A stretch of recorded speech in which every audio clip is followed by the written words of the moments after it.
Do you like being spooked? Having your hairs stand on end and any sensitive extremities slowly recede back into your body? Yes?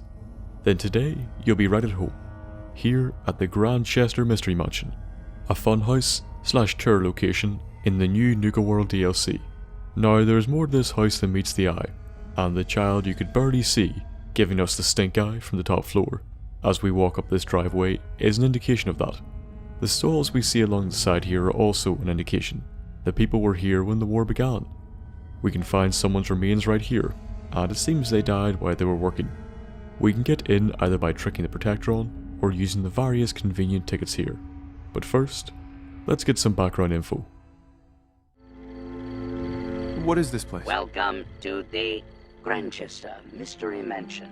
Inside, you will learn the story of Lucy and how she gruesomely murdered her parents. See where she ate breakfast. See the bed she slept in. View the actual floors she walked on. All for only $65. I'm an employee. I get in for free. Enjoy your visit to the Grandchester Mystery Mansion. Kicking or spray painting the animatronic models is prohibited. So yeah, it's an oil murder house. Splendid. Now the name might sound familiar to you, as will some things inside, and we shall talk about that. But for now, we can take a look at its location here, just to the left of Nuka World, near the Herbologist camp. I will let the tour guide speak, and then I will add my thoughts after.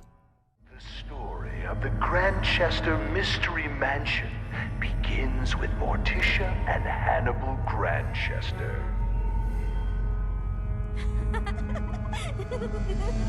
Morticia nearly dies giving birth to their only child, Lucy.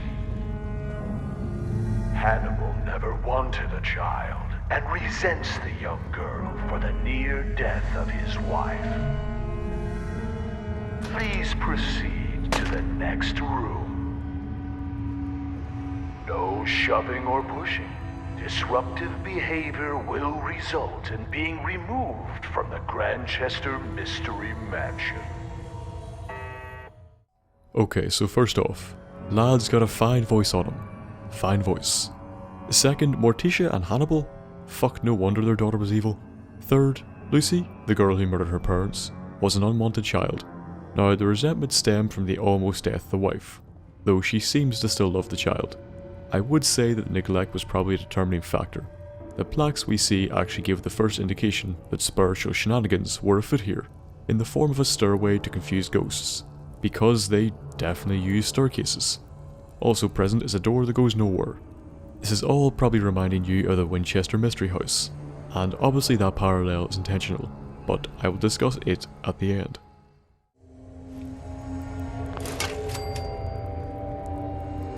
As a young child, Lucy proves difficult for her elderly parents. In this very room, her mother read her stories by Shelley and Poe and histories of the Borgias. With no friends to speak of, she would capture small animals to play with. Their skins were found nailed to the undersides of the furniture. Guests are not allowed to remove items as souvenirs.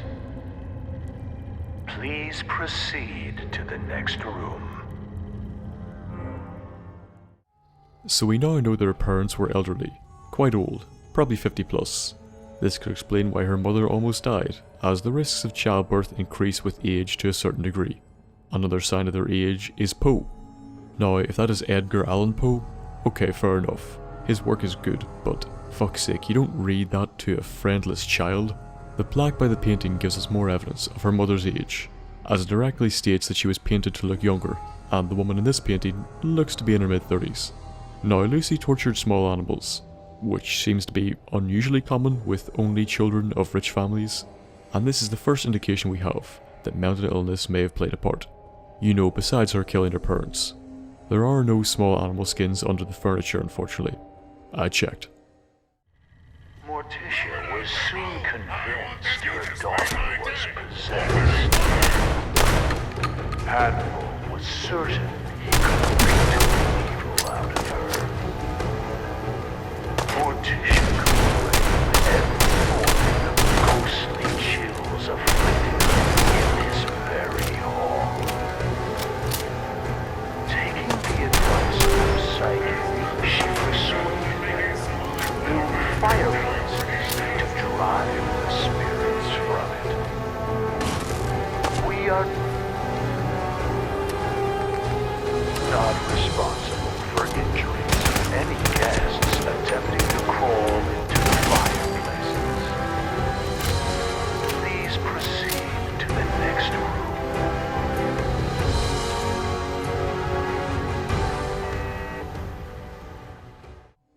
So yeah, demonic possession and ghostly goings-on were present, as well as a capable psychic.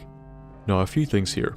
Beating the evil out of her is retarded, and with a bit of thought, if she was evil, would only make it worse. Though, okay, she set bugs on fire. She seems evil, but his response likely made the whole situation worse. Also, that psychic is full of shit. The hall is cold because it's made of stone and very large, and given the history of ghosts setting things on fire, I don't think they're scared of it. Now, obviously the flamethrowers are not part of this tour, I hope, nor were the other traps we have seen thus far. Someone else in here is doing this, and I doubt it's a ghost. You know, probably. Morticia's psychic insisted that Lucy could be saved by driving out her evil spirits. Rooms such as this one were built to confuse the spirits, making it more difficult for them to find Lucy. One morning, Hannibal came in here to find a doll that looked suspiciously like him, swinging from a noose. Climbing on the ceiling furniture is strictly prohibited. Please proceed to the next room. Note the monkey with the antenna to detonate the bomb. More evidence someone else was here. So yeah, this psychic is clearly an amateur, you know, and a fraud. The idea that upside down furniture would confuse a ghost is a strange one. I mean, usually furniture stuck to the ceiling is a sign of paranormal activity, not a means of preventing it. Anybody in the comments, or who has more experience with the paranormal than I do, feel free to weigh in here, I could be wrong.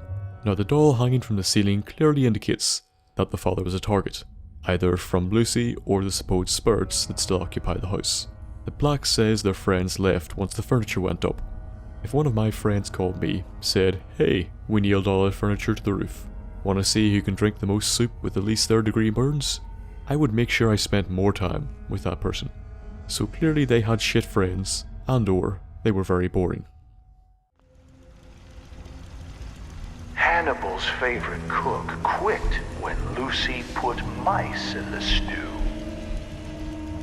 This is also where Lucy first attempted to kill her parents by poisoning the dessert. Hannibal walked with a cane after that. Lucy quickly learned to stay out of range of his swing. Guests are asked to refrain from using the kitchen spoons as swords and dueling with them.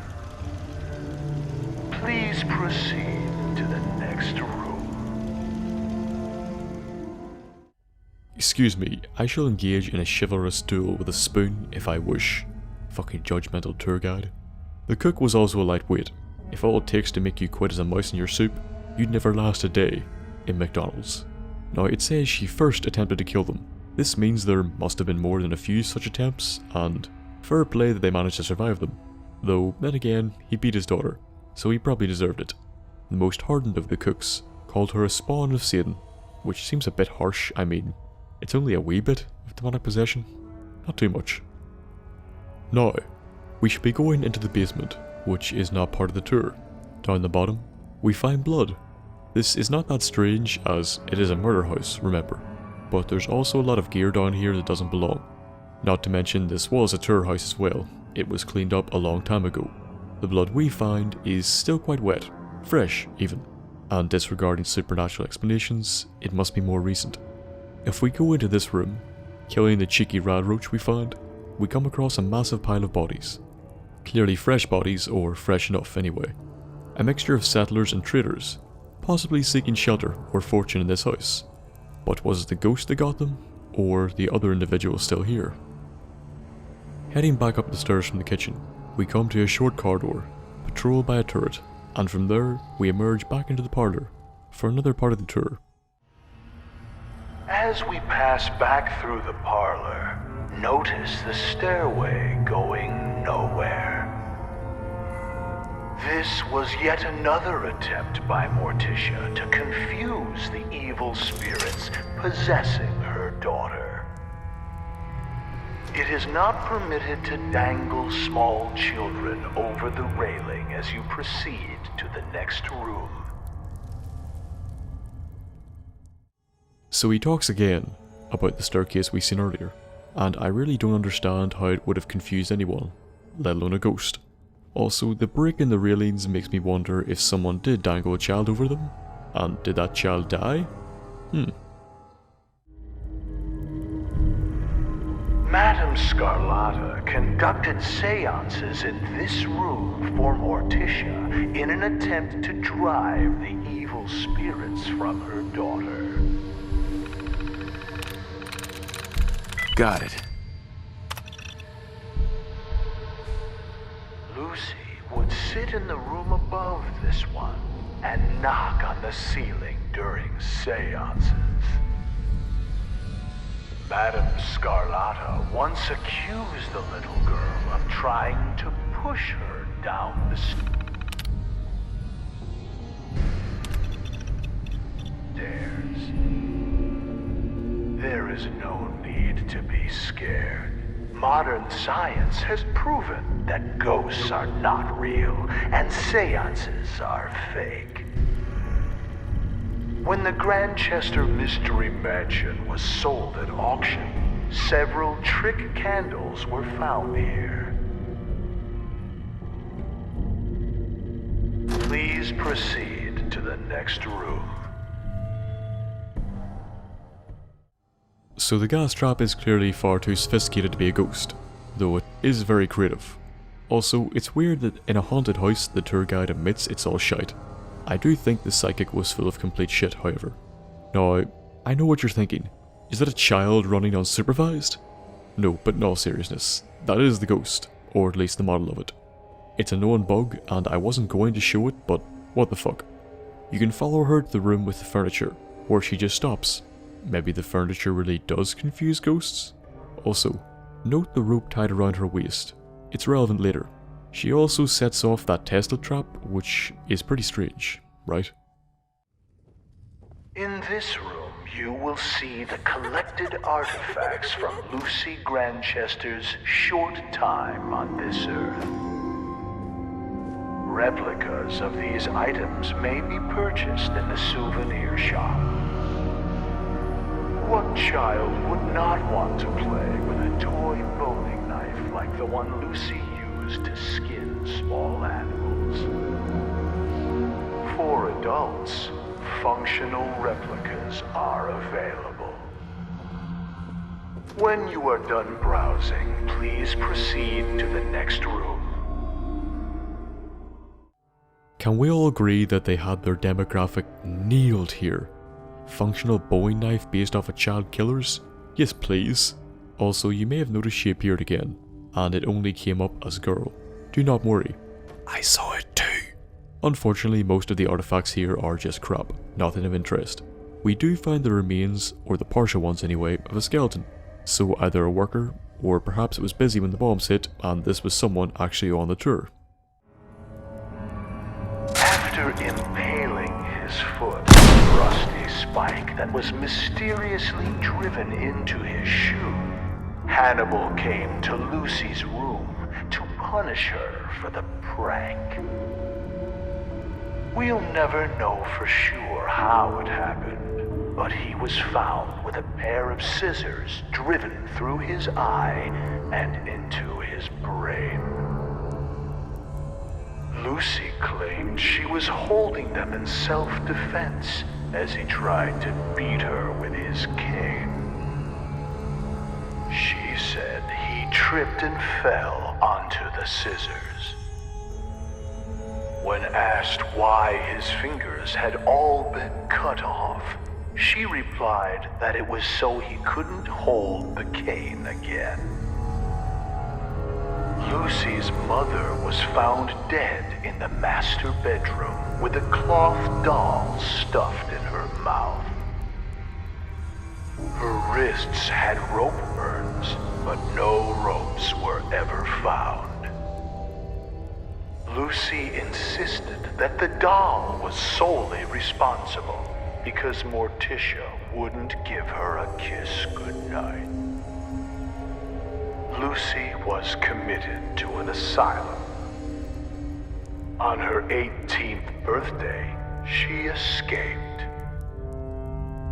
9 days later, she was found hanging in the attic, dead from an apparent suicide. Please proceed to the next room. I don't know how to not set off those grenades. So yeah, this was Lucy's room, which could explain why we saw a child run in here.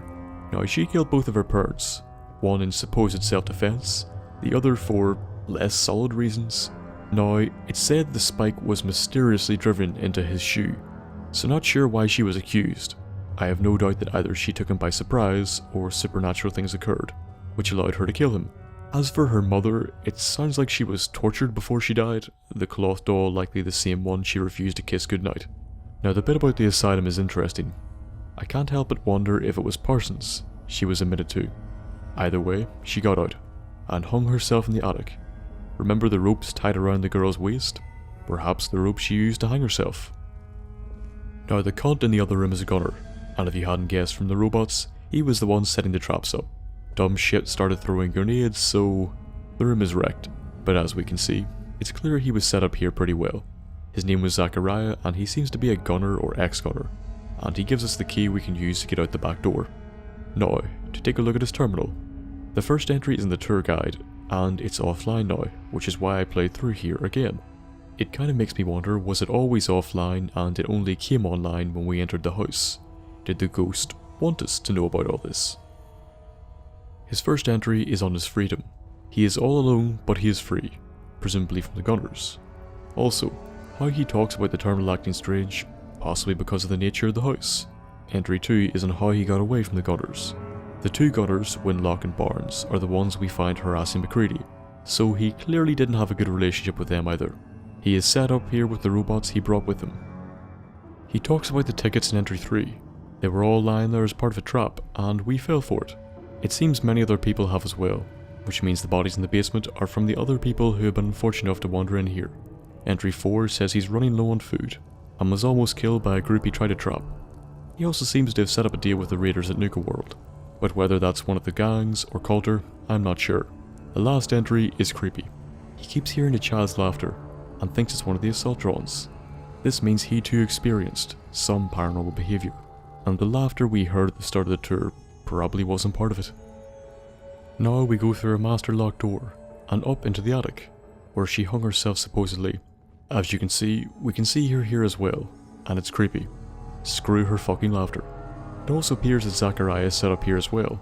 We can also find some other things, like this pram, which may have been left over from the house, and might have been, at one point, Lucy's.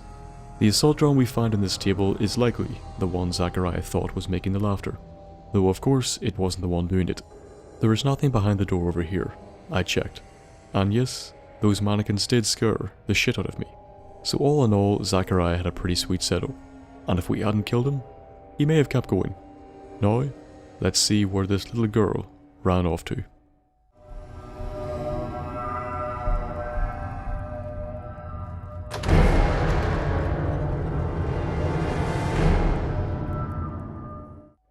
So yeah, this is the final confirmation we needed. This was a ghost, and it was Lucy. This was in fact the very room she killed herself in. and I think the rope around her waist was what she used to hang herself with. Now, no harm from her came to us, or to Zachariah either. This begs the question, what forces were at work here? Was she possessed, or was she being haunted? Perhaps by a spirit that either wanted to protect her, or just wanted her. I mean, I understand killing her father, he was an arsehole, but nothing said suggests the mother deserved it. Perhaps after she killed herself, her spirit became stuck here, and whatever force was present here before simply moved on. The house is clearly a homage to the actual Winchester Mystery House. Now, I encourage you to look it up yourself, but the story goes as follows. William Winchester was the treasurer of Winchester Repeating Arms, who created the Winchester rifle, and it resulted in the deaths of tens of thousands or maybe a lot more. She claimed that, after her husband's death, she had to keep adding to and building the house to give the spirits of those killed by the rifle somewhere to live. There is a lot more to it than that, but that's it in summary. Now, clearly that story is a lot nicer than this one, which clearly involved child abuse, a disturbed child, a possible poltergeist, and elderly parents, at least one of which mistreated Lucy. Whether the spirit was protective or not is up to speculation, or perhaps it wanted them all dead, causing Lucy to commit suicide as well. Or she was just mentally ill, and there was no supernatural activity until after she died, as there is quite clearly a ghost here now. This is one of the sadder locations in Nuka World, and one of the spookier ones as well. In fact, one might say it's too spooky.